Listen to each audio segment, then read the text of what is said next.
Daniel, capítulo 2, segunda parte do texto que nós iniciamos domingo passado. Vamos a partir do versículo 24 de Daniel. Fazer um pequeno resumo do que nós já vimos até aqui. Daniel, capítulo 2, ele demonstra o momento em que o rei Nabucodonosor teve um sonho e ficou perturbado com aquele sonho. E ele então convoca todos os magos, os feiticeiros, os adivinhadores, os sábios da Babilônia, menos Daniel, Misael, Azarias e Ananias. Esses não foram chamados. E aí, esses sábios da Babilônia não souberam interpretar o sonho do rei. Na verdade, nem souberam contar o sonho. Porque o rei disse: eu quero que vocês contem o sonho para mim e interpretem o sonho. E eles ficaram então tentando enganar o rei, e o rei disse: vocês vêm com palavras mentirosas, vocês vão querendo me tapear, vocês estão querendo ganhar tempo. E aí o rei decretou que se eles não soubessem, não interpretassem, seriam mortos, todos os sábios iam ser mortos. E se porventura eles descobrissem o que ele tinha sonhado e interpretado, seriam todos beneficiados com presentes e cargos, enfim, e glórias, terrenas. Dito isso, então, quando os seus sábios não souberam responder, não souberam dizer o que era o sonho, e eles então admitiram isso, dizendo: ó rei, quem poderia, qual mortal poderia interpretar um sonho do Senhor? Quem poderia adivinhar um sonho seu? Não existe possibilidade disso. Nunca houve antes de um rei que exigisse tal coisa de nós. Foi esse o argumento dos sábios da Babilônia.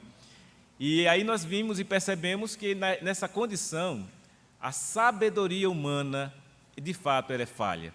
A sabedoria humana ela não tem a capacidade de ir além do limite que é imposto a ela pelo próprio Deus. Porque todas as coisas, todo o conhecimento humano vem de Deus, todo ele. Mas o além, o sobrenatural, o que vai além da capacidade humana, só pode vir de Deus. E mesmo assim, então, depois que Daniel ouviu o decreto do rei, que estava disposto realmente mandou realmente matar todos os sábios da Babilônia, ele então disse assim. Aí Daniel soube, e Daniel disse: mas por que esse decreto tão pesado assim contra todos nós? E aí Daniel pediu um tempo ao rei, mandou o Arioque, que era o responsável por esse decreto, e Arioque explicou a Daniel o motivo do decreto do rei, e logo então, na sequência, Daniel vai para casa, faz uma oração, junta seus amigos e irmãos Ananias, Misael e Azarias, os seus companheiros, e então ora a Deus e pede misericórdia de Deus, e pede que o Senhor revele o sonho do rei da Babilônia. E interprete assim, o mistério, revele o mistério. Então, com essa atitude, Daniel demonstra humildade, Daniel reconhece que só há um Deus Todo-Poderoso que pode, sim, interpretar o sonho daquele rei, não só interpretar, como também revelar o sonho para Daniel, porque o rei não tinha contado para ninguém. Eu tinha até dado um lapso nele, ele esqueceu como foi o sonho, ele só sabe que o sonho deixou ele perturbado. E os sábios lá da Babilônia não souberam nem que sonho foi, muito menos interpretar o sonho. Mas Daniel, sabidamente, disse: olha, eu vou pedir àquele que é o Deus onisciente, o Deus que sabe todas as coisas, o Deus que certamente foi que promoveu esse sonho lá para Nabucodonosor e tinha um propósito com isso. E assim fez Daniel, orou a Deus, e o Senhor então revelou o mistério a Daniel através de uma visão de noite. Lembrando que Daniel já havia sido habilitado por Deus para isto. Primeiro capítulo nós vimos, Daniel foi habilitado por Deus, dentre todos os demais, inclusive dos seus irmãos, companheiros, a ter a capacidade de discernir visões, de revelar mistérios e ter visões a respeito de sonhos e de outras coisas. Então, Daniel tinha essa habilidade. Mesmo assim, Daniel reconhece que essa sua habilidade não é sua, vem de Deus. E é isso que ele diz: seja bendito o nome de Deus, versículo 20, de eternidade a eternidade, porque dele é a sabedoria e o poder. Então Daniel, ele exalta o Deus soberano. Ele nunca chama para si essa questão de interpretar, de ter visões, de revelar mistérios, ele nunca chama para si. Ele sabe que se algo dessa natureza acontece, é Deus quem confere a ele. Então, como foi que aconteceu? Vemos agora a partir do versículo 24. Por isso, Daniel foi ter com Arioque, ao qual o rei tinha constituído para exterminar os sábios da Babilônia, entrou e lhe disse: não mates os sábios da Babilônia. Introduze-me na presença do rei e revelarei ao rei a interpretação. Então, Arioque depressa introduziu Daniel na presença do rei e lhe disse: achei um dentre os filhos dos cativos de Judá, o qual revelará ao rei a interpretação. Respondeu o rei e disse a Daniel, cujo nome era Beltesazar: podes tu fazer-me o que vi no sonho e a sua interpretação? Então o rei pergunta mais uma vez: você pode fazer com que eu saiba qual foi que aconteceu? Você vai saber o sonho e interpretar, porque era isso que o rei queria, Nabucodonosor, que nenhum dos outros sábios pôde dizer. E aí respondeu Daniel assim na presença do rei e disse assim: o mistério que o rei exige, nem encantadores, nem magos, nem astrólogos o podem revelar ao rei. Daniel já coloca os pingos nos is, os pontos nos is. Olhe, o senhor pode movimentar toda essa sua, esses encantadores, mas nenhum deles será capaz de realmente interpretar e de dizer o mistério que o rei exige. Não tem a capacidade. E aí ele faz isso, aí ele, na sequência, o que é que ele diz? Mas há um Deus no céu, o qual revela os mistérios, pois fez saber ao rei Nabucodonosor o que há de ser nos últimos dias. O teu sonho e as visões da tua cabeça, quando estavas no teu leito, são estas. Aí Daniel passa a dizer a visão, o que foi o sonho do rei. Então vejam, até o versículo 27, o que é que nós aprendemos? Daniel demonstra que a capacidade humana, ela tem sua limitação, o conhecimento humano tem a sua limitação, e toda e qualquer coisa extra ou supranatural só pode vir de Deus. Só Deus revelando, só Deus realmente trazendo ao conhecimento. Isso aconteceu, por exemplo, com as próprias Escrituras. Quem inspirou os homens para escrever a Escritura? Deus, através do Espírito Santo. A palavra de Deus, que é a Bíblia Sagrada, que temos em mãos, é a revelação especial de Deus para todo o seu povo. Deus revelou esta palavra. Assim como Deus, naquela época de Daniel, revelou aquele sonho e a interpretação do mesmo. Isso mostra que as atitudes de revelar pertencem a Deus. Não cabe a nós, seres humanos, se erguer e dizer: olha, eu tenho uma revelação de mim mesmo. Não. Por isso que fica fácil, quando você é bem doutrinado, você rechaçar facilmente alguém que se levanta dizendo que tem uma profecia da parte de Deus, além das que já estão reveladas nas Escrituras. Você pode rechaçar facilmente, porque você já tem o conhecimento, se você é um cristão, de que a revelação de Deus é esta. Por exemplo, lá em Hebreus, o Senhor Deus diz assim: tendo Deus, o escritor lá inspirado, tendo Deus outrora falado aos pais, os profetas, através de visões, de sonhos, ou seja, ele remonta o que aconteceu aqui com Daniel.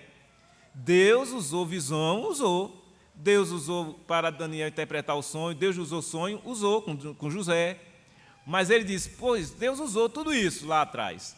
Mas quando chega Jesus, a plena revelação de Deus, o Deus encarnado, todas estas coisas deixaram de ser utilizadas por Deus. Deus usou, mas depois em Cristo todas elas caducaram, porque Jesus é a plena revelação. Você crer em Jesus já é suficiente. Você ter fé em Cristo já é suficiente para a sua salvação. Então, você não tem mais que ficar se preocupando em, eu tenho um sonho, eu sonhei isso, eu sonhei aquilo, Deus quer falar comigo de alguma maneira. O Senhor tem falado a você sempre, quando você lê as Escrituras ou ouve a pregação da palavra. Este é um meio ordinário que Deus estabeleceu para falar ao seu povo hoje. Se alguém se levantar dizendo que tem uma novidade para falar, não creia nisso. A palavra de Deus já está completa, a revelação já está dada, porque veio de Deus. Daniel teve tranquilidade, humildade, para chegar diante do rei e dizer, olhe, nenhum desses sábios aí vai saber não, mas eu sei, eu tenho uma certeza eu tenho, há um Deus no céu. Está vendo? Daniel não puxa para si não. Daniel não chega lá dizendo, olha, eu sou o bambambam aqui, Deus me deu o dom de visões e eu vou interpretar o sonho para você, Nabucodonosor, para o senhor Nabucodonosor. Não. Ele simplesmente diz, há um Deus no céu, o qual revela os mistérios. Está vendo? Daniel tem a plena consciência de que, mesmo ele sendo usado por Deus como instrumento para revelar aquele sonho, ele entende-se como um instrumento. Ele não entende como aquele que de fato tem a capacidade por ele mesmo de fazer isto. Dito isto, então, ele conta o sonho. Estando tu, ó rei, no leito, surgiram-te pensamentos a respeito do que há de ser depois disto. Aquele, pois, que revela mistério, te revelou o que há de ser. E a mim me foi revelado este mistério, não porque haja em mim, está vendo aí, ó? Não porque haja em mim mais sabedoria do que em todos os viventes, mas para que a interpretação se fizesse saber ao rei e para que entendesses as cogitações da tua mente. Olha aí, Daniel dizendo expressamente que ele não está ali como alguém superior aos outros, não. Ele sabe que foi revelado a ele, não porque ele era mais sabido do que os outros, não, mas é porque tinha um propósito com aquilo. E aí ele diz, tu, ó rei, estavas vendo, e eis aqui uma grande estátua, esta que era imensa e de extraordinário esplendor, estava em pé diante de ti, e a sua aparência era terrível, a cabeça era de fino ouro, o peito e os braços de prata, o ventre e os quadris de bronze, as pernas de ferro, os pés em parte de ferro, em parte de barro. Quando estavas olhando, uma pedra foi cortada, sem auxílio de mãos, feriu a espada nos pés de ferro e de barro e os esmiuçou. Então foi juntamente esmiuçado o ferro, o barro, o bronze, a prata, o ouro, os quais se fizeram como palha nas eiras do estio, e o vento os levou, e deles não se viram mais vestígios. Mas a pedra que feriu a estátua se tornou em grande montanha que encheu toda a terra. Este é o sonho. E também a sua interpretação diremos ao rei. Então o sonho foi este, uma estátua, ouro, prata, bronze, ferro e barro.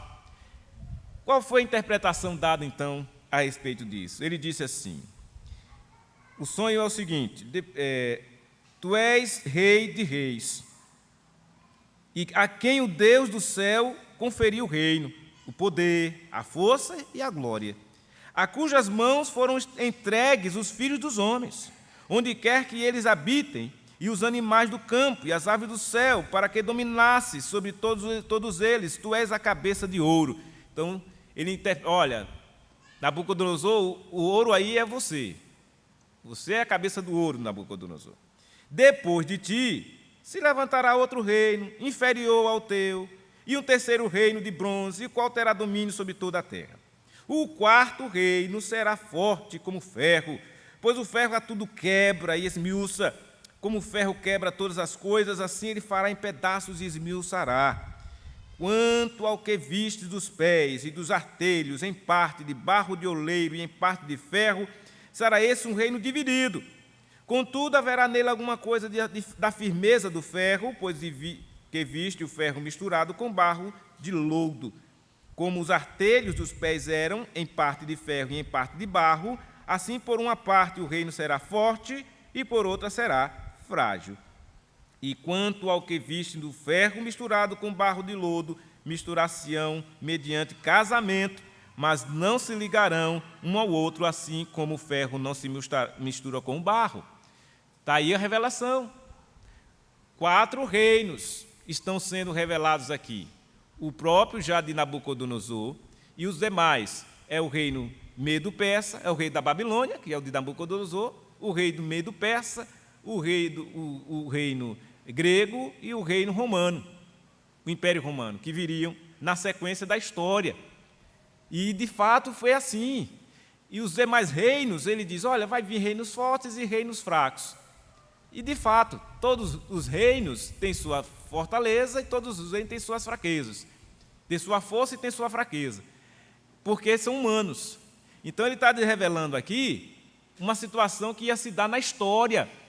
Era uma profecia, né, que ia se dar na história. O sonho de Nabucodonosor vinha de Deus para fazê-lo refletir sobre a situação que ele estava vivendo e ele perceber que ele não seria eterno, por exemplo, né, que ia passar, outros iriam. Mas, mesmo assim, os que viriam iam demonstrar força, mas também fraqueza, mostrando assim que os reinos deste mundo, por mais firmes e fortes que sejam, vão se acabar. E aí vem a maravilha do texto. Mas haverá um reino que não vai se acabar. Veja que ele diz: mas, nos dias destes reis, o Deus do céu suscitará um reino que não será jamais destruído. Haverá um reino que não será jamais destruído. Este reino não passará a outro povo, esmiuçará e consumirá todos estes reinos, mas ele mesmo subsistirá para sempre. Que reino é este, irmãos? É o reino de Deus, é o reino de Cristo, o Senhor Jesus, o Rei dos Reis. Esse reino é eterno, ele não subsistirá para sempre. Enquanto os reinos da terra vêm e vão, o reino de Cristo permanece.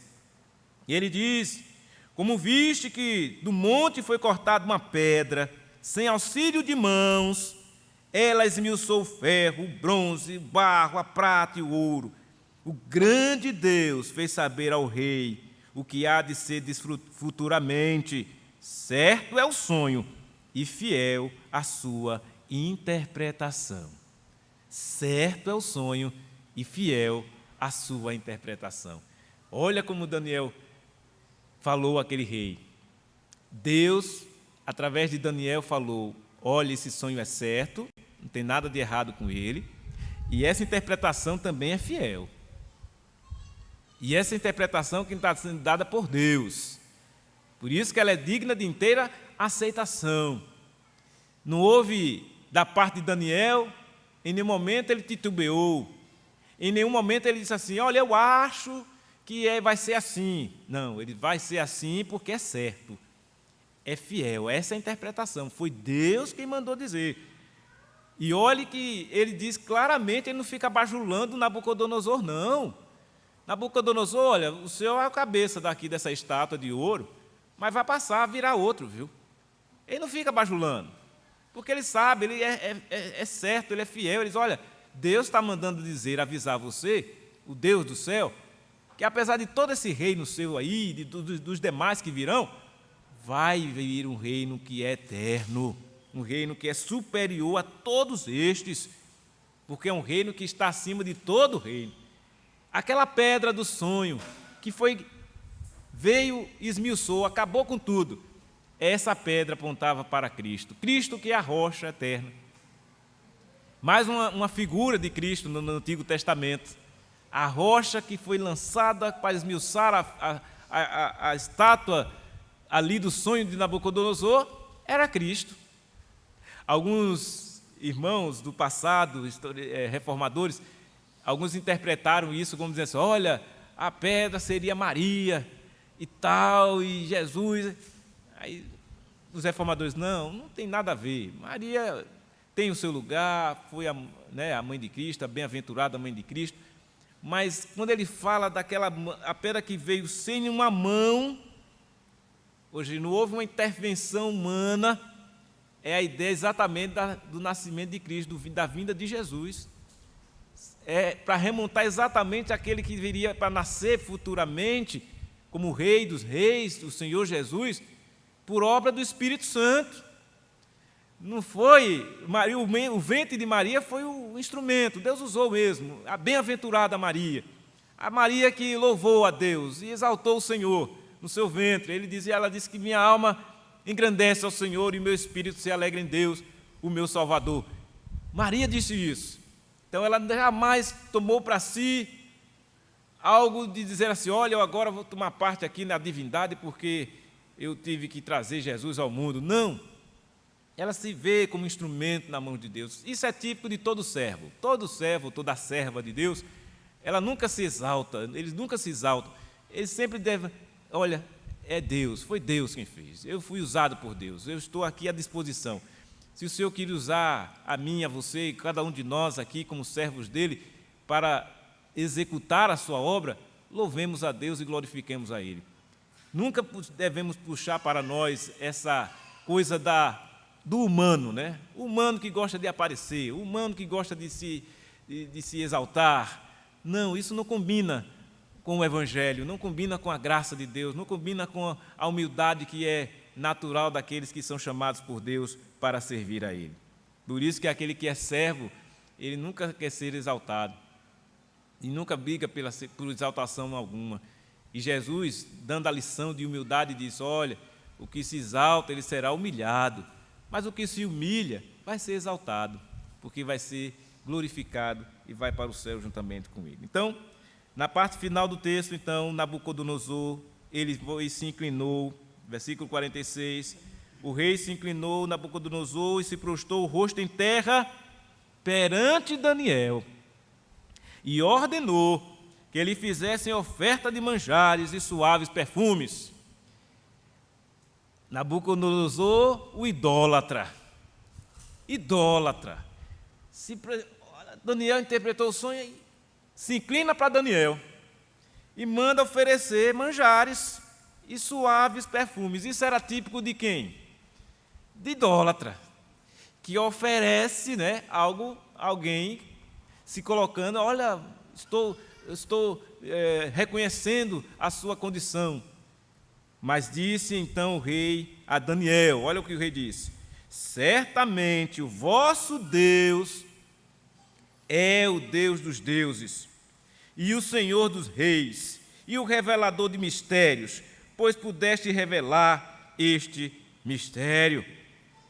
Então o rei engrandeceu a Daniel, e lhe deu muitos e grandes presentes, e os pôs por governador de toda a província da Babilônia, como também o fez chefe supremo de todos os sábios da Babilônia. Olha para onde foi o servo de Deus. Estava escravo na Babilônia, foi ensinado lá em toda a cultura dos caldeus, mas como nós já vimos, Daniel resolveu firmemente no seu coração fazer o quê? Não se contaminar. Daniel não se deixou levar pela luxúria da Babilônia. Aqui, usado por Deus, revela o sonho do rei. O rei demonstra uma certa idolatria, já quer oferecer algo para Daniel, mas Daniel se mantém firme. Ele não se deixou levar por aquilo. Certamente Daniel não subiu no seu coração a soberba, não subiu no seu coração a arrogância, não subiu em seu coração o desejo de ser adorado, não.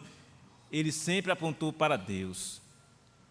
A despeito da idolatria de Nabucodonosor, mesmo com o defeito de Nabucodonosor de reconhecer que Deus era o Deus dos deuses. Então ele ainda admite os deuses, porque Deus é o único Senhor. Como disse Daniel, é um Deus no céu. Um Deus, somente um. Os demais deuses, falsos deuses, nada podem fazer, porque o próprio nome já diz, são falsos. Os deuses dos caldeus não podiam fazer nada. Como ainda hoje, os deuses falsos que há no mundo nada podem fazer. Os ídolos nada podem fazer. As estátuas nada podem fazer. Salmo 115 descreve que essas estátuas têm boca e não falam, têm olhos e não veem, têm seus mãos não apalpam, seus pés não andam, som nenhum lhes sai da boca. E aí diz a palavra de Deus que tornem-se semelhantes a estes que os fazem. Então, quem fabrica ídolos se torna igual aos ídolos, oco, vazio e sem vida. Mas quem serve a Deus não se deixa levar pelos elogios, não fica querendo e desejando ser exaltado, não. Humildemente se coloca diante de Deus, reconhece que tudo vem do Senhor, é Deus que opera na vida e no coração do seu povo, e continua sendo assim. Não vai ser diferente nem aqui, nem agora, nem mais à frente. Deus continua sendo o Deus soberano. O mesmo Deus que fez essa obra aqui através de Daniel, é o mesmo Deus que está operando hoje em nossas vidas. É o mesmo Deus que na plenitude dos tempos enviou seu Filho Jesus para a nossa redenção. É o mesmo Deus que durante aquele ministério de Jesus aqui na terra, que ele desenvolveu tudo aquilo, em 3 anos fez obras e milhares de obras, que segundo João não há livro que contenha o que Jesus fez, mas o que está registrado é suficiente para que eu e você creiamos nele e tenhamos a fé e sejamos salvos. Assim viveu Daniel, pela fé no Deus Todo-Poderoso. Assim vivamos nós, irmãos, humildemente, na presença do Senhor, o servindo de todo o nosso coração, amando ao Senhor de todo o nosso coração, porque assim o Senhor certamente conduzirá a sua vida, a minha vida, na sua presença, e nós testemunharemos poderosamente a respeito disso, como nós vamos ver à noite, estudando Atos capítulo 2, o poder que virá e veio sobre nós para testemunharmos desta obra que Cristo fez. O poder que veio sobre Daniel, o poder de Deus, o Deus que revela sonhos, o Deus que revela mistérios, o Deus que continua a salvar o seu povo. E nessa condição aqui, vocês percebam, dessa interpretação do sonho, o que é que aconteceu? Foi dada ao povo de Deus a proteção, pois o povo foi preservado, Daniel foi preservado, seus irmãos, seus amigos foram preservados, e mais ainda, além da preservação, o que é que aconteceu? Daniel chegou a um posto altíssimo, governador da província, de toda a província da Babilônia. Olha, Daniel chegou a governador, assim como José lá do Egito também. Olha onde foi o servo de Deus parar, numa alta condição, num alto cargo público daquele tempo. Daniel estava lá. E promoveu Daniel os demais irmãos, os seus companheiros. Ele disse: pedido de Daniel constituiu o rei a Sadraque, Mesaque e Abednego sobre os negócios da província da Babilônia. Daniel, porém, permaneceu na corte do rei. Sobre os negócios. E sabe com certeza o que aconteceu com esses negócios durante esse período que os filhos de Deus estavam lá conduzindo? Prosperaram. Podem ter certeza. Esses negócios prosperaram. As províncias, as comunidades prosperaram, assim como o Egito prosperou quando José foi governador. Porque é assim que tem que ser, irmãos. Quando um servo de Deus ou uma serva de Deus assume uma qualificação, um cargo na sociedade é para ali ser um momento de testemunhar. Não é para o crente esquecer de Deus, não é para o crente dizer, agora não vou nem mais na igreja, que eu agora estou assumindo uma condição mais importante aí na sociedade. Não, é o contrário. Aí é que o crente exalta a Deus e glorifica a Deus e dá o testemunho dele. Eu sou um cristão, sou um filho de Deus. Como é bom ouvirmos histórias do tipo, na sociedade, as pessoas vão reconhecendo, olha, aquele irmão, aquela pessoa ali agora é crente, fala de Jesus. Aí você diz, pois é, e eu também sou crente, sou da igreja dele mesmo. Que alegria! E a pessoa fica assim, olha, é mesmo? Aí causa aquela curiosidade. Olha, ele mudou, aquela pessoa mudou, eu conheci. Era uma pessoa tão arrogante, tão ignorante, mas agora fala de Deus, fala de Jesus, é isso mesmo. E em que poder essa pessoa fala isso? No poder do Espírito. É Deus que conduziu ele. Então, que o Espírito de Deus, que já habita em nós, continue nos capacitando cada vez mais, e que cada crente, capacitado pelo Espírito, na sua área de atuação, prospere, que Deus seja honrado e glorificado por nossas atitudes, por nossos gestos, por nossas falas, por nosso comportamento. Deus seja glorificado, e que toda e qualquer arrogância humana, vil, vazia, se distancie do nosso coração.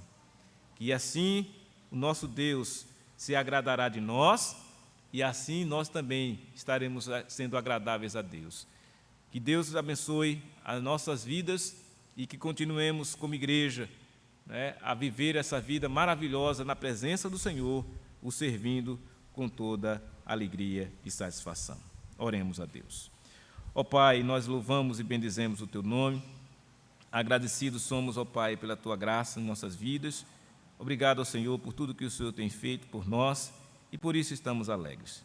Abençoa a Tua igreja aqui presente nesta manhã e que todos nós estejamos felizes em saber de como é bom andar na Tua presença, como é bom ser parte do Teu povo, como é bom um dia ter sido chamado por Ti, ó Deus, para esse momento sublime de ser o Teu povo e de podermos agora testemunhar do Senhor nesta sociedade em que vivemos. É o que pedimos agradecidos, no nome de Jesus, Senhor e Salvador nosso. Amém e amém.